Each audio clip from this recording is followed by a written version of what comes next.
bienvenue sur Licorne le podcast. Je suis Hello, podcast manager, mais avant tout entrepreneur. Ici, je te partage mon quotidien et tout ça sans bullshit, vraiment, parce que y en a marre des langues de bois. Si t'aimes l'humour de beauf, les blagues carambars et les gros mots, bienvenue, let's go!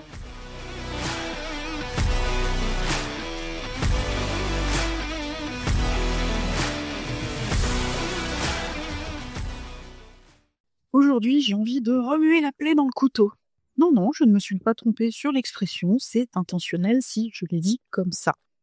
Je t'ai déjà parlé, dans un autre épisode d'expérience client, de réfléchir un petit peu à comment ce que toi t'as vécu dans tes pires expériences, avec un organisme, avec un prestat, avec qui tu veux, un magasin, ce que tu veux, pouvait te faire prendre du recul. Pour toi, ne pas faire vivre un enfer à tes propres clients. Et là, on va accentuer un petit peu sur le fait que la technique, c'est pas automatique. Il faudrait un petit peu remettre au centre du truc l'humain, hein. Et pourquoi je te dis ça? Ce matin, j'ai été à la poste, chez moi, ici. Pas une grosse poste, hein, mais il y avait quand même 4 personnes, hein. Derrière les guichets, j'entends, pour servir. Et j'y allais dans un but bien précis, qui est d'acheter des timbres avec ma carte de compte pro, parce que oui, quand tu reçois une carte neuve, qu'est-ce qu'il faut faire pour l'activer? Il faut aller acheter un truc. Il faut rentrer ton code au moins une fois. Ça aussi, ça pourrait être changé, parce que putain, c'est chiant. Et donc me voilà arrivé à mon bureau de poste un lundi matin, 9h30, c'est ouvert depuis une demi-heure. Et comme d'habitude, tout le monde est allé chercher ses colis qui n'ont pas été livrés le samedi, poster ses trucs, et ainsi de suite. Donc c'était un petit peu bondé, il y avait une dizaine de personnes devant moi. Et au début, ça défilait, ça allait. Entre une personne qui s'occupait spécifiquement de la remise des colis, une autre qui s'occupait de récupérer les colis à envoyer. Et dans cette poste, il y a 2 guichets. Un guichet pour le public lambda, et un guichet pour les pros. Et il y avait personne au guichet pour les pros. Donc la personne me demande, je lui dis, voilà, je viens pour ça et tout. Ah non, faudra passer à l'autre guichet. Ok, pas de souci. Sans problème, c'est pas un souci, j'attends. Et en fait, à ce guichet, j'ai poireauté quand même bien à 15 minutes, parce que devant, il y avait 2 personnes d'un certain âge, et on leur prenait la tête en leur disant, il faut faire un compte La Poste, il faut ci, il faut là, machin. Vous voyez bien, moi je ne peux rien faire ici, je ne peux pas ci, je ne peux pas là, donc débrouillez-vous. Et ces 2 personnes d'un certain âge, qui, pour eux, l'informatique, la technique, c'est pas inné. C'est comme ça. Là, on leur prenait la tête, et méchamment. Vraiment, je te promets que j'ai été outrée, moi, personnellement, par la façon dont la personne leur parlait au guichet. Hein. Alors pas à les insulter et tout, mais hyper sec et tout. Écoutez, c'est comme ça, moi je peux rien faire. Et la personne, elle dit, mais j'ai créé un compte, mais du coup, quand je rentre mon mail, visiblement le mot de passe c'est pas le bon, donc quand je demande à changer le mot de passe, ça marche pas et tout. Comment on fait? Aidez-nous. Faut recréer un compte. Oui, mais si on recrée un compte, j'ai essayé et ça me dit qu'il y a déjà un compte, et ça, tu as déjà dû vivre, déjà un compte avec ce mail, donc moi j'ai que ce mail-là, comment je fais et tout. Et donc ces 2 papis se sont fait envoyer bouler. Et tu vois, ça m'a amené cette réflexion de me dire, putain, la technique, c'est pas automatique. Oui, moi, les gars, je suis née dans un monde sans Internet. Les premiers ordinateurs que j'ai côtoyés, c'était des putains de frigos. On n'avait pas de disque dur, tout était stocké sur des disquettes, et j'ai même connu les grandes disquettes, très très grandes, toutes molles là. Et donc, j'ai dû apprendre au fur et à mesure. Alors, c'est facile d'apprendre quand t'as une appétence, t'aimes découvrir les choses, t'aimes te casser la tête. Mais pour des personnes d'un certain âge, pour des personnes pour qui, y a pas d'appétence, en fait, pour ces outils, ces trucs-là, ma mère en est un excellent exemple, ça les fait chier. Et aujourd'hui, on vit dans un monde où tout est informatisé. Alors, je t'inviterai d'ailleurs, mention spéciale à mon amie Céline, qui a connu une misère totale et qui est loin d'être finie avec l'INPI. Je te mettrai le lien dans la description. Elle a tourné ça dans un épisode un petit peu à la rigolade, mais crois-moi que c'est un enfer. Et pourtant, Céline est comme moi, elle a aussi appris à se dépatouiller avec Internet et tout, au fur et à mesure que ça évolue. Hein. Oui, on est les générations 80, nous. Et que là, même pour avoir un putain d'humain au téléphone, et puis quelqu'un qui va régler ton problème, c'est la misère. Et donc aujourd'hui, tout est en ligne. Voilà, tout. Les impôts, qu'est-ce que tu pourras avoir d'autre? Donc on va parler plutôt de la sphère privée, parce que le compte Amélie. Ah ouais, on peut parler du compte Amélie, tiens. Je crois que le pire truc au monde, là, en ce moment, c'est l'identité numérique La Poste. Et je vois pourquoi La Poste. Déjà qu'ils ont déjà du mal tout seuls, même en ayant des agences. Donc je me demande comment on peut aller coller un truc chez eux sur ça, quoi. Tu m'aurais dit, tu crées une identité impôt.gouv, ça m'aurait moins choqué que la Poste. Voilà, je suis désolée. Mais tous ces trucs-là, en fait, qu'on impose aux gens pour gagner en rapidité. Je sais pas si t'as déjà fait une déclaration à la CAF, un truc tout con, une déclaration de ressources à la CAF. Alors avant, dans le vieux temps, oui, dans le vieux temps, tu sais ta déclaration papier, il fallait la poster, ça prenait du temps, l'étude du dossier, machin.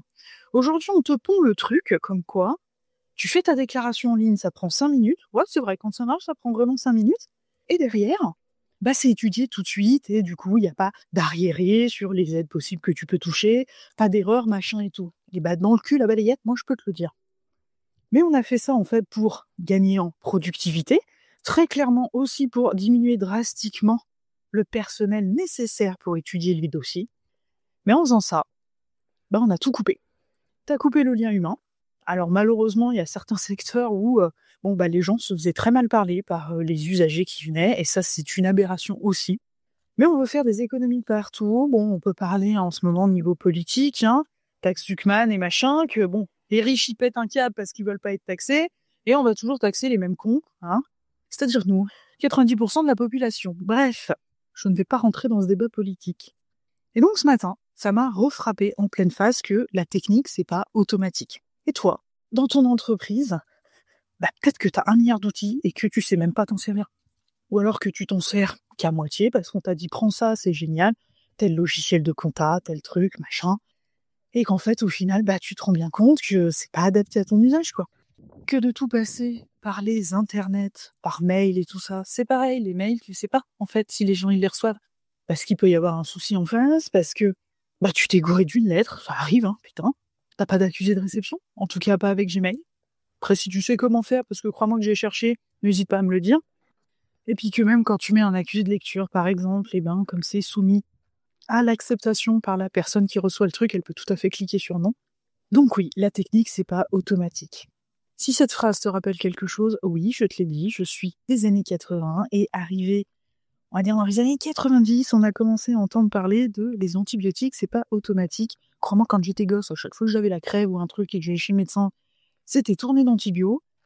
Je suis pas forcément plus fragile aujourd'hui, mais c'était la petite référence. Donc du coup, au milieu de tout ça, on perd quoi ? On perd le côté aidez-nous, on perd le côté relationnel. Et tu vois, les mails où tu ne sais pas si les personnes les lisent ou pas, alors je pense qu'ils les lisent, mais ils veulent pas te répondre. J'ai eu le cas, là aussi, il n'y a pas si longtemps. C'est-à-dire que je cherchais un prestataire avec des compétences bien spécifiques, et qu'avant de trouver un prestataire qui me réponde, j'en ai contacté une bonne dizaine, qu'il y en a 4 qui ont répondu. Donc contacté par téléphone, certains te disent, écoutez, envoyez-moi un mail pour m'expliquer un peu plus en avant ce que vous avez besoin. En fait, comme ça, je peux y étudier tranquillement et tout. Pas de souci. Tellement bête et méchante, pas de problème. T'envoies un mail, pas de réponse. T'attends 7 jours, 10 jours. Tu fais une petite relance, pas de réponse. Donc au bout d'un moment, t'appelles, tu dis, écoutez, je sais pas trop si vous avez eu le temps de regarder. Ah oui, non, mais je vous préviens, sous 48 heures, c'est bon, je vous réponds. Pas de nouvelles. À croire que t'as pas envie de bosser avec moi. Moi, personnellement, ce genre de façon de faire, ça me laisse un peu perplexe, Tu me dis tout de suite, écoutez, je peux pas vous prendre, j'ai trop de clients. Bravo. Ça, c'est cool pour vous. Mais au moins, tu sais à quoi t'en tenir. Que là, ça se trouve, certains qu'on a contactés, que j'ai contacté il y a quelques temps, vont finir par me répondre un jour. Écoute, tant pis pour eux. Parce qu'entre-temps, sur les 4 prestataires avec lesquels j'ai eu rendez-vous, 3 m'ont dit, je peux pas vous aider. Pas de soucis, Et le 4e prestataire nous a dit, je ne peux pas vous aider sur tout, mais je peux vous accompagner sur ça. Par contre, je vais vous aider à trouver la personne qui va vous accompagner sur le reste. Et pour te dire, ce prestataire, à pignon sur rue, pas de souci, un numéro de téléphone. Et ce prestataire n'a pas de secrétaire ou de filtre à l'entrée. C'est-à-dire que quand tu téléphones, c'est directement lui qui se répond. Et là, tu vois, cette expérience aussi m'a fait réfléchir sur tout ça. Perso, ça fait un petit moment que les liens Calendly, les trucs comme ça, alors oui, il y en a. J'en ai toujours sur mon site internet parce que comme ça, les gens qui visitent le site, qui voudraient prendre rendez-vous avec moi, c'est quand même plus simple. Je suis en train de réfléchir à carrément changer ça. Je vais pas te le cacher parce que j'ai envie de remettre plus de simplicité dans la façon d'interagir avec les gens, c'est-à-dire plutôt de mettre un formulaire de contact où les gens me laissent un numéro de téléphone et où on prend rendez-vous par mail, ça sera plus simple, je vais pas les appeler à 2h du matin non plus, mais au moins par mail, ils peuvent m'expliquer un petit peu plus en avant leurs problèmes, ce qu'ils souhaiteraient mettre en place. Moi, ça me permet de réfléchir avant, de pouvoir regarder, et derrière, de proposer au plus juste. Moins de perte de temps pour tout le monde, en fait. Parce qu'il n'y a rien de plus rageant que des gens qui prennent rendez-vous avec toi, qui se pointent pas, ça arrive, qui se pointent en retard, ça arrive aussi, mais la plupart te préviennent quand même, ou qui du coup viennent en mode touriste. Voilà. Et ça, c'est un peu plus chiant. Parce que eux vont perdre leur temps, parce que clairement, moi, je vais pas non plus tout leur donner, même si je sais que je donne beaucoup trop, on me l'a toujours dit, et que moi, finalement, c'est un coup pour rien, le rendez-vous.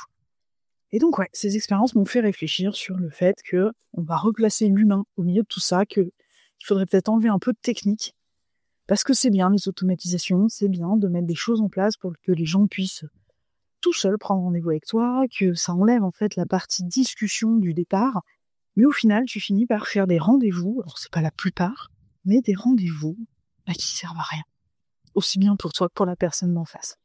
Et que je me dis, alors, les gens de ma génération, pour la plupart, savent quand même se servir d'Internet, et des trucs en ligne et tout, mais que d'avoir un milliard de formulaires, d'avoir un milliard de trucs, ça complique les choses, quoi. Et que là, ce matin, vraiment, je te dis, je me le suis pris en pleine poire. Ces deux pauvres monsieur, là, qui étaient à l'accueil et qui se faisaient mal parler, en tout cas avec un dédain pas possible et tout, je me suis dit, mais comment on peut se décréter de travailler dans le service public? Et mon Dieu, je sais que de servir de la clientèle, putain, il y a des jours, c'est pas drôle, hein. Et répondre comme ça à des personnes âgées, qui ne sont pas nées avec Internet, qui, quand Internet est sorti, avaient déjà 40 ans. Et ça, on le sait, que prendre des nouvelles habitudes, apprendre des nouvelles choses, plus tu lis, plus tu fais de la réticence, ce genre de délire. Et que, je sais pas, faut peut-être se poser des questions. Donc, je suis pour la simplification. C'est vrai que ça aide beaucoup quand on met des choses en place en automatique, pour pouvoir un peu simplifier les process et puis que les gens puissent un peu être autonomes. Je suis bien d'accord. Mais, quand même des choses à revoir. Donc, toi, dans ton business, qu'est-ce que tu fais en ce moment? Est-ce que tu as mis un milliard de trucs? Comme on te l'a conseillé tout de suite, ton fameux lien Calendly, te sortir un site web et faire un milliard de choses, et qu'au final, le temps que tu passes là-dessus, tu passes pas vraiment avec des clients, ni des prospects d'ailleurs. Est-ce qu'aujourd'hui, t'en as eu ras le casque, et que t'as juste une adresse email et un numéro de téléphone? Alors moi, je t'avouerai que de laisser mon numéro de téléphone en ligne, je suis pas trop fan, parce que oui, je n'ai pas de ligne pro. Donc, je préfère largement qu'on me contacte que par email. Ça sera beaucoup plus simple. Ça évitera de me prendre un appel à 2h du matin. C'est déjà arrivé dans le passé. Donc, c'est pour ça que je te dis ça. Ou est-ce que toi, ta conception, c'est non, moi, je veux que les gens soient autonomes. J'ai pas envie de me prendre la tête. Maintenant, on a un tas d'outils numériques. Et donc, ils ont qu'à s'y faire. C'était la petite réflexion coup de gueule du jour. Ouais, du jour, même de pas que du jour, depuis un petit moment. Replacer l'humain au centre, quand même, c'est, je pense, ce qui manque aujourd'hui. C'est fou parce qu'on s'est rendu compte de ça avec le Covid, quand même, Je sais pas si tu vois. Quand on s'est tous retrouvés enfermés, de ne plus pouvoir interagir avec des gens. Moi, ça a été très très dur, je me souviens, à l'époque. Ma grand-mère, enfermée chez elle, moi chez moi. Donc moi, beaucoup plus jeune. Ma grand-mère l'a beaucoup moins bien vécu. De pas pouvoir être avec elle, de pouvoir la rassurer ou ce genre de truc, ça a été difficile, quoi. Donc, les gens se sont rendus compte qu'il y avait une autre vie, en fait, en dehors du boulot, en dehors de la sphère Internet et tous ces trucs, et qu'en fait, on est reparti comme en 45 ans après, quoi. Donc c'est un petit peu dommage. Et je vais te laisser à ta réflexion. Je te souhaite une belle journée, une belle soirée en fonction de l'heure à laquelle tu m'écoutes. N'hésite pas à partager cet épisode pour aider d'autres personnes que toi. Et du coup, je te laisse sur ces quelques mots, et je te dis à la semaine prochaine dans un autre épisode.